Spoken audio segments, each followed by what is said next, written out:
Zakweli, l'entretien de la matinale. Et nous recevons le député de Mayotte avec vous, Rira Kotondavola. Bonjour, oui, effectivement. Donc, deuxième député ce matin, Mansour Kamardine, député réélu donc dans la seconde circonscription. Qui n'est pas sorti. Mansour Kamardine, bonjour. Alors, bonjour.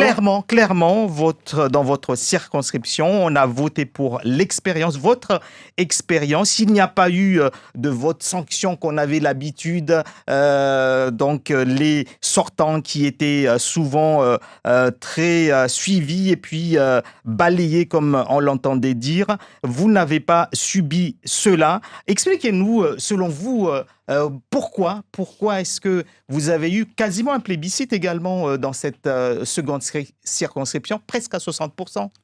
Permettez peut-être déjà, dans un premier temps, saluer la performance de mon concurrent d'hier soir.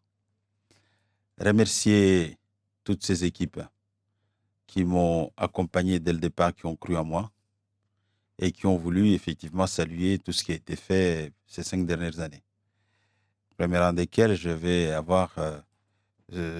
devoir saluer le président Benissa qui a assuré la présidence de mon comité de soutien, le maire de Mamoudzou, notre ami Amdil, et puis également le président de l'Académie, Marius, et tous les autres, des maires, des conseils départementaux, venus d'horizons divers. Il y a ceux de la majorité, comme les maires, mais c'est également d'autres horizons et qui nous ont rejoints au second tour, des élus municipaux, des adjoints, des conseillers, et qui ont vu que dans la situation difficile dans laquelle se trouve à la fois le pays dans son ensemble, la nation, la France, mais aussi singulièrement dans ce qu'est Mayotte aujourd'hui, ils ont préféré effectivement reconduire l'expérience.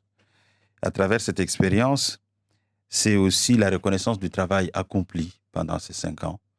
5 années au cours desquelles je n'ai pas manqué un seul jour, une seule fois, une seule minute à ne pas penser Mayotte et les Mahorais. Y compris quand j'étais dans la détresse sanitaire, sur le lit de mort, quand mon petit-fils m'appelait pleurer en me demandant quitte l'hôpital parce qu'ils vont te tuer là-bas, je pensais encore à Mayotte. Voyez-vous. Et c'est tout ça, c'est ce bonheur-là que je ressens aujourd'hui, parce qu'il est vrai que sur ce territoire, il y a ce principe non écrit à Yinalawe, il a mangé, il faut qu'il parte, qu'il dégage, comme s'il y avait des choses à manger. Quand on est élu, il y a plutôt des choses à donner. Et moi, je considère que dès ma primojeunesse, Mayotte m'a beaucoup donné et je m'efforce de lui rendre la monnaie de la pièce. Ce n'est pas toujours simple, mais j'essaie de le faire avec beaucoup de générosité. Et donc, c'est tout ça que je pense pouvoir saluer ce soir et dire un très grand merci à l'ensemble des électrices et des électeurs qui nous ont apporté, Fazianti et moi, leur suffrage. Dire quand même un mot particulier à Fazianti, Djoumat Simpou. Jeune femme dynamique, compétente, qui, je dirais, n'a jamais fait vraiment de son credo la bataille politique. Elle a été excellente et je crois que si cette victoire est là, c'est parce que justement elle a apporté le delta qui aurait pu manquer à la victoire, et donc cette victoire est aussi pour elle. Mais pourquoi on a l'impression, Mansour Kamardine, que ce n'est pas une surprise, qu'il n'y a pas une surprise dans la seconde circonscription, et surtout, comment faire pour que votre mandat, votre troisième mandat, ne soit pas considéré comme une routine? Parce que d'abord, il y a, je dirais, la maturité politique. Vous avez vu que le TCM, tous contre Mansour, n'a pas pu fonctionner. Il y a eu des tentatives, mais ça n'a pas fonctionné. Ça n'a pas fonctionné parce que d'abord, les électeurs l'ont refusé. Ça n'a pas fonctionné ensuite parce que les élus eux-mêmes, les candidats, en tout cas un certain nombre, l'ont compris que le TCM n'était pas une grande politique des grands jours, alors que Mayotte avait besoin de ses expériences, Mayotte avait besoin de ses talents, Mayotte avait besoin de ses engagements, donc ils ont préféré tout ça. Et puis sans doute, parce que dès le départ, je crois, les gens ont considéré que le travail durant la dernière législature a été faite. Vous savez, dans la législature 2002-2007, on était à peu près dans la même configuration. Ce qui est venu en réalité annihiler tout ça, anéantir tout ça, c'était la grève qui était déclenchée en début d'année 2007, où on réclamait des choses qui étaient impossibles à réaliser avant l'élection du mois de juin. C'est surtout ça, mais moi, je crois, je peux le dire, avec beaucoup de modestie, que j'ai toujours essayé, dans la mesure du possible, de remplir les missions qui m'ont été confiées par le peuple. Et je crois que c'est ce qui explique aussi ma longévité. Et vous voyez que mes adversaires, dans leur immense majorité, n'avaient pas de critique particulière à me faire. Ils me faisaient une critique qui est un peu nauséabonde, qui n'est pas élégant en démocratie sur mon âge. Je crois que ça aussi, probablement le message qui nous a été envoyé hier soir, était aussi dans cela, dire que en démocratie, on ne regarde pas l'âge, la forme physique des candidats, on a la capacité d'élire aussi, y compris des handicapés, et j'espère que ce sera une leçon à l'avenir pour ceux qui veulent faire une campagne, qui veulent faire de la politique, de dire qu'on n'attaque pas les gens dans leur chair, on attaque les gens dans les idées. Ce sont des combats d'idées. Et ça aussi, c'est une très, très belle leçon qui a été assénée à la classe politique d'une manière générale, pour ne viser personne, hier soir par les électeurs. Dans la première circonscription, c'est une jeune députée qui a été élue. Elle est à son premier mandat. Vous l'avez croisée tout à l'heure. Vous avez pris un moment à discuter avec elle. On sait que vous risquez de travailler ensemble. C'était son souhait. Est-ce que c'est le vôtre également? Et comment vous allez le faire? Je crois qu'il y a un mot de trop dans ce que vous dites. Vous risquez. Vous allez travailler. Je n'ai pas de risque à travailler. D'abord avec les élus que Mayotte offre. Vous savez, on est élu, mais on ne choisit pas ses partenaires élus. C'est la démocratie, c'est le peuple qui choisit ses élus. Et le peuple a choisi, Estelle Youssoufa, que je vais saluer, féliciter. Et ce matin, elle est élue avec l'art et la manière, avec brio, plus de 66%. Je crois qu'elle fait rêver plus d'un. Et ça mérite d'être pris en compte. Deuxièmement, moi, j'ai eu à travailler avec des gens qui, dès le départ, étaient des opposants. Je m'en suis bien sorti parce que je ne suis pas dans la conflictualité, mais plutôt dans la recherche de solutions quand celles-ci s'inscrivent toujours dans l'intérêt de Mayotte, parce que c'est les limites, moi, que je me fixe. Toujours du côté des Mahorais, toujours dans la défense des intérêts de Mayotte, toujours cet avocat infatigable pour tout faire, parce que j'ai reçu Mayotte un héritage de mes parents. À travers cette élection aussi, les Mahorais m'ont fait très bien comprendre que je devais être aujourd'hui leur leader, leur référent. Eh bien, ça se mérite et je vais faire en sorte de le mériter.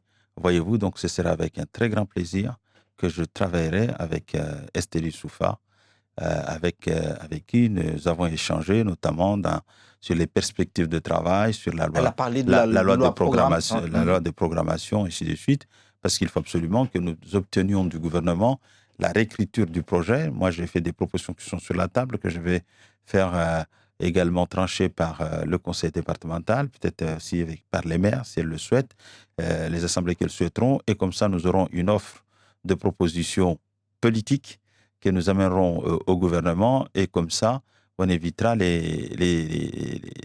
divisions. Parce que vous savez, il est de tradition que selon laquelle, pour mieux régner, il faut diviser. Et donc, si nous partons dès le départ avec une offre qui est approuvée par les 2 parlementaires issus du suffrage universel direct, ensuite avec les élus locaux, j'espère dans leur immense majorité, eh bien, à ce moment-là, je pense que nous serons crédibles.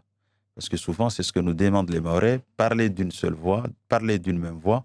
Bon, nous allons essayer là de parler d'une même voix, en espérant aussi que les sénateurs seront, comment dirais-je, prendre un peu de distance par rapport à leur parti pour construire tout ça.